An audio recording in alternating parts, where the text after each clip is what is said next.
انہوں نے زبر زیر کے ان نقطوں کو اس طرح لکھنا شروع کیا جیسے کہ آج ہمارے زمانے میں قرآن مجید میں زبر زیر لکھے جاتے ہیں. اس طرح 4 حالتوں سے گزار کر کے قرآن مجید کو اس طرح لکھا گیا جیسے کہ آج ہمارے پاس قرآن مجید محفوظ ہے. اللہ رب العزت ہمارے اسلاف کی بات کو قبول فرمائے. تشریف لائیں. اگلے ہاتھ میں ہم آپ کو یہاں پر رکھے ہوئے قرآن مجید کی کچھ نسخے آپ کو بتا دیں.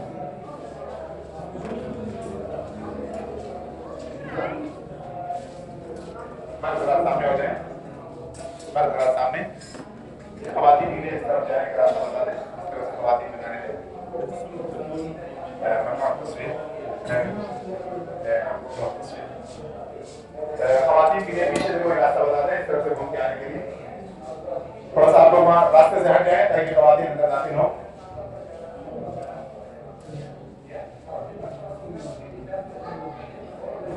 دیکھیں اس حال میں بہت سارے قرآن کریم آپ لوگوں کے سامنے رکھے ہوئے ہیں. ان قرآنوں کی 2 خصوصیات. پہلی خصوصیت ان قرآنوں کی ہے کہ سارے کے سارے قرآن جو آپ لوگوں کے سامنے رکھے ہوئے ہیں یہ کسی مشین یا کمپیوٹر سے لکھے ہوئے نہیں بلکہ سب کے سب ہمارے اسلاف کے ہاتھوں کے لکھے ہوئے قرآن کریم ہیں.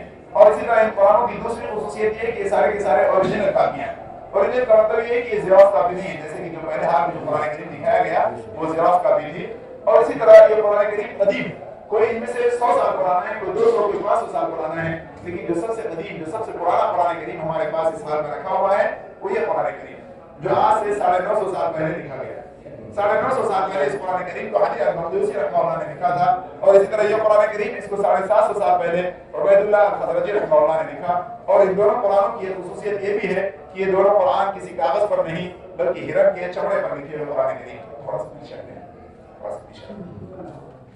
اور اسی طرح یہ قرآن کریم اس کے لکھنے والے حافظ عثمان یہ کیا کر رہے ہیں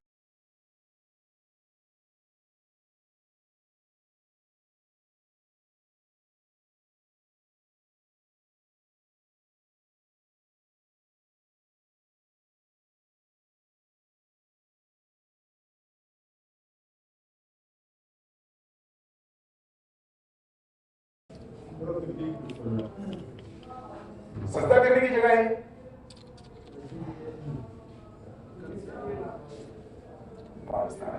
دیکھیں اسی وجہ سے اردو والوں کو بالکل اردو والوں کو آنے سے منع کر رہے لوگ. کہہ رہے ہیں کہ یہ اردو والے آ کر کے یہاں پہ بدعتیں انجام دیتے ہیں یہاں آ کر کے شرکیہ اعمال کرتے ہیں. اگر ان کو ہم داخل کریں گے تو گویا کہ ہم جو ہے ان کی مدد کر رہے ہیں اس سلسلے میں. اس لیے جو ہے اردو والوں کو آنے ہی مت دیا جائے. کتنی دن تک جو ہے بالکل بند. ہم لوگوں نے کتنی گزارشیں کر دی یہ سب چیزیں پھر جو ہے شروع کی ہیں اور لوگ آ کر کے اس طرح کی حرکتیں کرتے ہیں.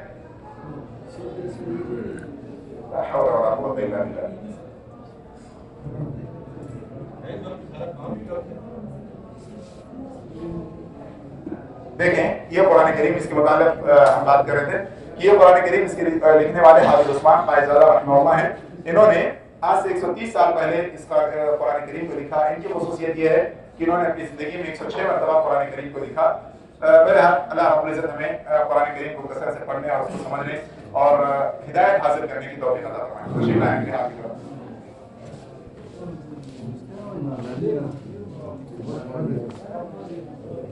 خواتین اس طرف جائیں.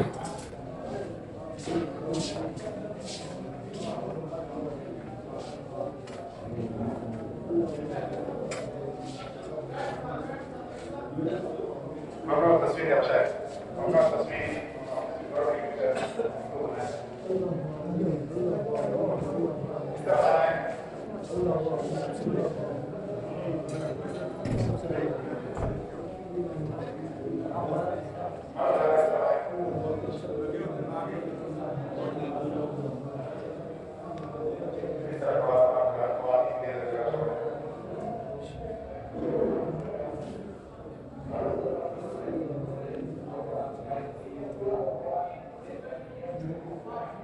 دیکھیں آپ لوگوں کے سامنے قرآن کریم ہے. اس کے لکھنے والے غلام محی الدین ہیں. غلام محی الدین کے بارے میں کہا جاتا ہے کہ وہ افغانستان یا پاکستان کی بارڈر پر رہا کرتے تھے. انہوں نے اس قرآن کریم کے اندر 3 خدمات کی ہیں. قرآن کریم کی آیتوں کو لکھا اور اسی طرح یہ بہترین قسم کی ڈیزائننگ بنائی اور اسی طرح یہ جو ہے قرآن کریم کے اندر انہوں نے قرآن کریم کا ترجمہ لکھا. کیا آپ بتا سکتے ہیں کہ قرآن مجید کا ترجمہ کیوں لکھا جاتا ہے؟ سمجھنے کے لیے. جی ہاں قرآن مجید کو سمجھ کر کے پڑھنے کے لیے قرآن مجید کا ترجمہ لکھا جاتا ہے. لہٰذا ہمیں چاہیے کہ قرآن مجید کو سمجھ کر کے پڑھیں. دیکھیں قرآن مجید کا ہمارا بہت بڑا حق ہے. قرآن مجید کا ہمیں احترام کرنا چاہیے اس کی عزت کرنا چاہیے. لیکن